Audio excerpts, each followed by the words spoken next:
boy, have I got some stuff for you. Here we go. I switched it up this week. Yeah. I actually had a different game to show you first, and I was like, no, I'm gonna show him this. You're gonna show this. For some reason, it's not grabbed the. 1 sec. No, it didn't. It's not grabbed the like thing. that, did it? No, it did not. Let me go grab that and stick it back in there.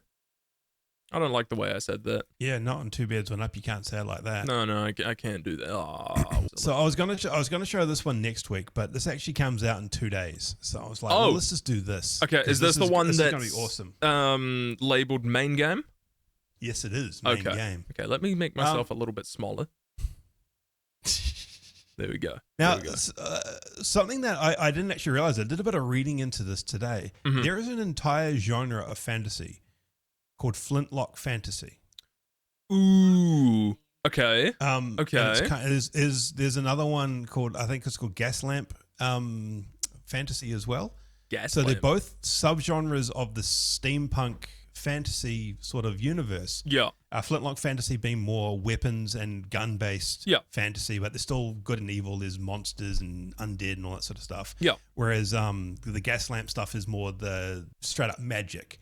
Like in the Industrial Revolution, we've discovered magic, therefore we have spells and wizards and that sort of thing. Okay. Because I like a subgenre called diesel punk. Like I'm quite a big fan. That's what Frostpunk is.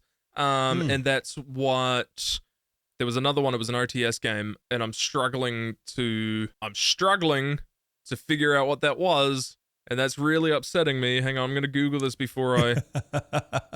Diesel punk game. Is it literally just called Iron Harvest? Oh yeah. That's diesel punk. I'm a big fan of that. Also, hi Dolly, how you doing? G'day. All right. Do you want me to play the vid? Yeah, just play the video. Yeah, going through it, mate. This is Flintlock. She has a Flintlock muskets. The Siege of Dawn. Yeah. Oh, it's a bit... Sorry, I was just saying that the catcher... It's a bit janky, isn't it? Yeah, no, that's on my screen as well. It's a bit like that, but... Why is your thing so janky? I don't know what's happening there. So this is, kind of... It's the Flintlock fantasy sort of trope, so it's... I'm going to need some more frames. Download some more RAM to get more frames. So this is a really interesting game. This is coming out on Game Pass. I think this is a Game Pass game. I think this is a Microsoft studio who's made this. Okay, cool. A44 Games have developed it. Mm-hmm. It's a real interesting combination of a bunch of different games. So it's kind of being dubbed as Souls Light. Right. So it's got a lot of Souls elements to it. You're looking at a boss battle right here. So this is the sort of Souls-like. So janky. I don't know if I can figure that out. The stream's been going so well outside of that. The stream's been going fantastically. Yeah. So it's got the Souls-like element, but it's also got a lot of like the Ubisoft open world stuff to it as well. In a good way? It's ambiguous at this point. I mean, generally I will shy away from anything with like mass amounts of Ubisoft open world. Mm-hmm. But it doesn't seem to be too bad. Like I haven't seen any towers that you climb up and activate a map opening up. Okay. That sort of thing. I just realized with this frame rate, she's moving around like she should have the Chad music by Bring Me the Horizon playing around it, you know?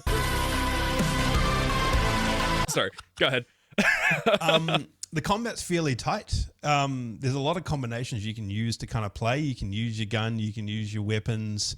And you've got a little fox thing that's kicking around with you as like well. A little familiar sort of... Yeah, it's actually a god. Okay, cool. It's gone the anime way. God now small, cute, and fluffy. Yeah. Yeah. Righto. But like it's pretty devastating in combat as well. You can see it there taking down this dude's shield. Yeah, holy shit. So you kind of use it to deter the shield, and then you can start whacking it. As much as the frames are not telling a true story to it, combat actually looks all right. Like it looks. The combat looks really good, and like there's parrying and there's defense and that sort of thing. It's fairly tight, but it does occasionally feel like I'm swinging at an environment and there just happens to be an enemy there. So it doesn't feel like there's much impact? Well, there's impact, but it's more the locking of it. Oh, like okay. I don't feel like I'm properly locked on an enemy. I'm just kind of locked in their general direction. Okay. Yeah, suffering from the outward sort of thing. Yeah. Yeah, but it is really smooth. the demo, which is obviously the demo here, there's a lot of there's a massive fucking area in the demo. Yeah. And you can explore heaps, and there's actually really good reward for exploration as well. Like I went into an area and it's like, oh cool, this looks completely different. There's a whole new enemy type in here. Not so much a puzzle, but like more of a I've got to go through and kill these things and open a door, and then I've been rewarded with a chest and I got some more gear. Right. Okay. Yeah. The gear levels up as well. The low level enemies are pretty easy to take down. The tougher guys are pretty tough. But yeah, like all of this, like the demo that you're seeing here, like you see the different sceneries, different layouts, that sort of thing. This is all just one area. Yeah, it goes like into different environments. There's no loading screen between any of this. This is all just one static area that I've gone through. But yeah. You know, I'm going underground, going into towers, and going out into the wilderness, and now I'm out in the trees, but you can see the mountains off in the distance. Okay. So, like, the level design is fantastic. And again, the exploration, there's really good reward for exploration as well. Yeah, I think this could be a really, really fun game to play. It's a good looking game. It looks nifty. It does. Like, the environs are beautiful. It's stylized enough that it, it doesn't look like it'll age too poorly or anything. Yeah, it looks pretty nice. This could be, and we talked about it earlier tonight, I think this could be the God of War, so to games. speak. Oh, right. It could be at the Olympics. Right, yeah. This could be the God of War game that Game Pass subscribers have kind of been waiting for. It's, nice, rich story. The essential story is that you are a certain class of warrior for an army, and then you've been trying to stop the dead from coming out from hell and into the world, but they've made it out into the world. Right. So you have to put them back, essentially. Okay. Find a way to put them back. Yeah, sure. It's got a lot of steampunk stuff to it, and the weaponry, the crafting, all that sort of stuff as well. The armor and all sort of stuff. So there's a lot of, it sticks very true to that Flintlock fantasy trope. Yeah. Visually, the combat looks satisfying. Skill trees are pretty thorough. There's a fair bit of customization. Not customization. It's definitely more just upgrades. Very much like the God of War sort of skill tree. Like the more you play, the better you get at these skills, and you can do more combos and more devastating attacks and that sort of thing. Okay.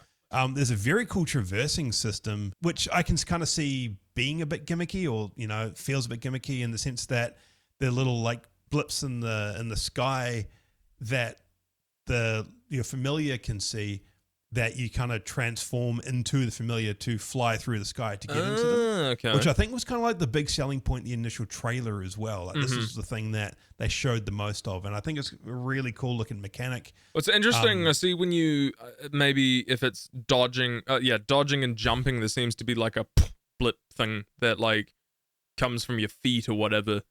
Yeah. So you're dropping powder as you do these things. So you can... cool. Yeah, so you're using the powder to propel yourself. So you've got a flintlock rifle with you, so you can shoot things close range, and you've also got powder bombs as well that you can kind of use. That's pretty dope. There's a lot of powder barrels kind of used in the world as well, so you can use them in combat. Yeah. And you can also, you need them to blow open rocks, so you can traverse into the next area and that sort of thing. You might like this. Look at this. Look at how they tell the story about what's going on. Wait a minute, Gray. Is that little bits of lore being scattered around the environment to tell a story? Absolutely, it is. It does have probably the worst mini game I've ever seen in a video game. Yeah, I was about to say, is this fucking like Pai Sho or something from Avatar? What is it called? I can't even remember what they call this thing. Pai Sho's a real game, isn't it? Am I...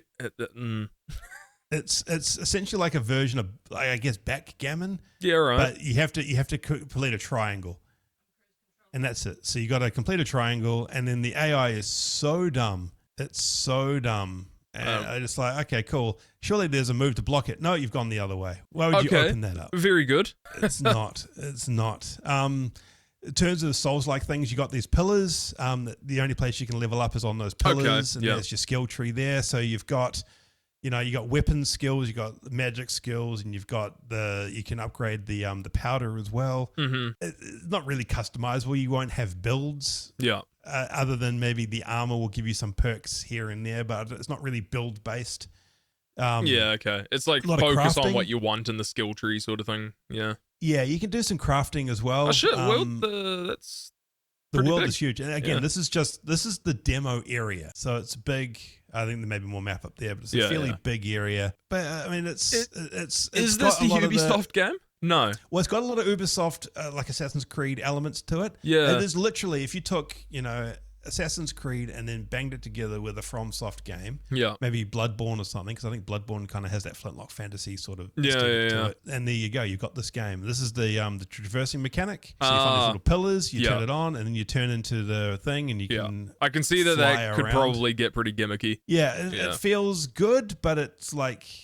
That's a little annoying. Yeah, I don't like how you have to kind of pop out of it each time you see you don't have to pop out. I'm just using the pop out. You can go straight through like I just did then. Okay. More fun to pop out. Actually, speaking of Assassin's Creed, that was another game that I wanted to force myself to love was Assassin's Creed Valhalla. Nah. They're so bland, the Assassin's Creed games. This feels like it has a bit more life. It feels like a world that's kind of more lived in. There's a bit more story to the world. Mm-hmm. This was the first kind of boss battle that you can win. Like all good FromSoft games, it starts with a boss battle you can't win. Yeah. This was a good battle with this little knighty here. I'm really looking forward to it. And there's a bit of a personal thing here for me as well. So I didn't know this, but a buddy of mine, Ike Harmon, he is a wicked cinematographer, wicked photographer, but he's also one of the best stunt people in the world.